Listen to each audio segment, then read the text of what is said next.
많은 분들이 임 작가님 알려주시는 지식 잘 공부하셔서 아이가 어릴 때부터 적용해 보시길 바랍니다.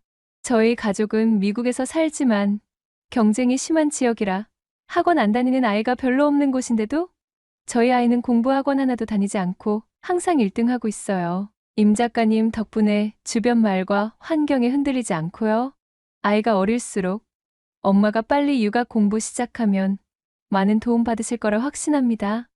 아이가 학원 안 다녀도 1등을 할 수 있는 비결은 어머니가 직접 밝혀주신 것처럼 육아와 교육 원칙들을 본인이 잘 학습하시고 적용하셨기 때문일 거예요. 가장 기본적인 원칙들만 지키며 아이를 키워도 학원 가지 않더라도 아이가 공부를 최소한 못할 수는 없습니다. 그동안 제가 소개해드린 그 많은 원칙들 중에서 최상위 원칙 2가지만 말씀드리자면, 첫 번째, 부모는 자녀와 사랑의 관계를 형성하는데 초점을 맞춰라. 그래서 부모는 자녀가 기꺼이 사랑할 만한 사람이 될 수 있도록 본인의 인성 개발에 초점을 맞춰 행복하게 살아라. 두 번째로, 자녀와 정신적으로 건강하게 분리해 그저 서로 좋아하며 살아라. 자녀가 하는 일에 불필요하게 개입해서 간섭하지 마라. 학업은 부모의 책임이 아닌 온전히 아이의 책임이다. 그러니 아이에게 숙제 있냐고 물어보지 마라. 저는 지난 5년 정도 이렇게 씨앗을 뿌리는 작업을 계속하고 있었습니다. 이런 씨앗을 일찍 받아들이시고 잘 품고 성장시켜서 이제 드디어, 물론 아직 많지는 않지만 이런 사례에서처럼 좋은 결과를 공유해 주시는 엄마들이 점점 계속 나오고 있습니다. 이것은 어떤 비밀도 아니고 비결도 아니고 어느 학원에서 잘 가르치더라와 같은 정보도 아닙니다. 이건 과학이기 때문에 결과가 좋게 나오는 거예요.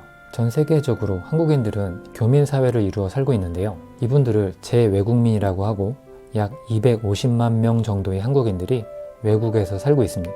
그런데 이렇게 한국인들이 많이 모여 살게 되면 뭐가 생길까요? 정말 신기하게도 학원들이 생깁니다. 분명히 외국임에도 불구하고 거기에 작은 한국 사회가 이루어져서 그곳에서 사는 학생들은 마치 한국에서 공부하는 것처럼 학원 가고 과외 받으면서 정말 한국 생활과 비슷하게 공부하며 바쁘게 살아갑니다. 사는 곳이 바뀌었다 하여 한국 사람들의 그 문화가 바뀌는 것이 아니기 때문에 한국인들이 모여 사는 곳엔 언제나 열심히 경쟁적으로 학생들이 공부하며 사는 독특한 문화가 형성이 돼요. 그런데 이번 사례에선 우리 어머니께서 현명하게도 제가 그동안 전달해드린 원칙들을 잘 적용하셨던 것 같고, 그래서 아이가 감사하게도 학원 다니지 않고도 항상 1등을 유지한다는 반가운 소식을 전해주셨습니다. 공부하는 엄마 덕분에 이렇게 아이가 혜택을 받습니다. 학원 다니지 않고도 알아서 공부해주는 자녀를 키우신다면 이게 얼마나 큰 행복인가요? 그런데 이 정도 수준까지 만드는 일이 현실적으로도 그렇게 또 어렵진 않다는 겁니다.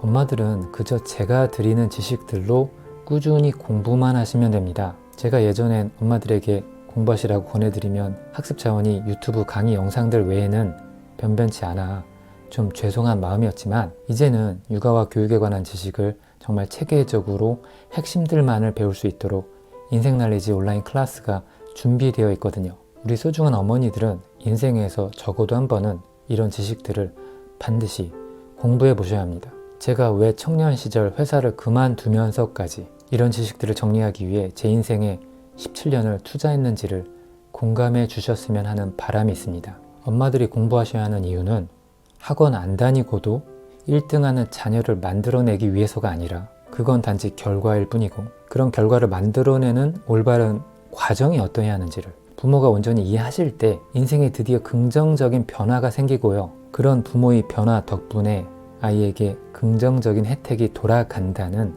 기가 막힌 원리가 존재하기 때문입니다. 육아 지식을 공부하는 부모들은 올바른 과정을 만들어낼 수 있는 지성의 힘을 가지게 되어 과정이 바르게 되니 훌륭한 결과가 나오는 겁니다. 그래서 이런 좋은 결과를 알려주신 어머니께서도 주변 말과 환경에 흔들리지 않고 아이가 어릴수록 빨리 육아 공부 시작하면 많은 도움 받을 거라 확신한다고 말씀해 주시잖아요. 저는 대학원에서 교육공학을 전공한 교수학습 전문가이기도 합니다. 학습 영역만큼 제가 잘 아는 분야가 또 없습니다.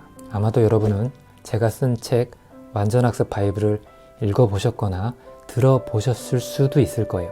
그런데 제가 왜 학생들을 위한 완전학습 강좌 컨텐츠를 먼저 만들지 않고 엄마들을 위한 육아교육 강좌들을 먼저 만들었는지 주목해 주셨으면 좋겠어요. 이걸 만들어내느라 정말 1년 동안 너무 고생했거든요. 엄마들이 공부하는 것이 아이들 교육시키는 것보다 자녀들의 학업 측면에서도 이번 사례에서처럼 그 효과가 비교할 수 없을 만큼 훨씬 더 좋기 때문입니다. 아이들의 좋은 성적은 올바른 육아 과정이라는 토양에서 자라는 거예요. 올바른 육아 과정이 뒷받침되지 않은 상태에선 아이들 교육에 아무리 집중하고 투자해봤자 안 됩니다. 그런 아이들은 결국 공부하기 싫어하거든요. 공부하기 싫어하면 효율이 안 좋아요. 어떻게 해야 아이가 공부를 싫어하지 않는 아이로 만들지에 대해서 여기서 좀 더 발전하면 어떻게 해야 아이가 공부를 좋아하는 아이로 만들 수 있는지에 대해서 대부분 부모님들은 모르시잖아요. 그것은 인간의 심리에 대한 영역이거든요. 좀 더 구체적으로 보자면 그것은 인간의 동기에 관한 부분이에요. 영어, 수학 교육보다 훨씬 더 어려운 부분입니다. 그러나 그 부분에 대해 부모님들이 관심은 있을 것이고 그렇다면 차근차근 배우셔야겠죠. 결국 공부를 좋아하는 아이들이 큰 성과를 내게 되거든요. 그리고 아이의 공부 정서를 긍정적으로 만드는 일은 결코 만만치 않습니다. 그건 부모님들의 지성의 영역입니다. 배우셔야 한다는 뜻이에요. 이번 사례에서처럼 엄마가 육아 지식만 꾸준히 잘 공부하시면 이런 좋은 결과가 나올 가능성이 확연히 높아지니 우리 소중한 어머니들은 우리 소중한 자녀를 잘 키우기 위해서 언젠가 기회를 만드셔서 꼭 공부해 보시기를 권해드리겠습니다.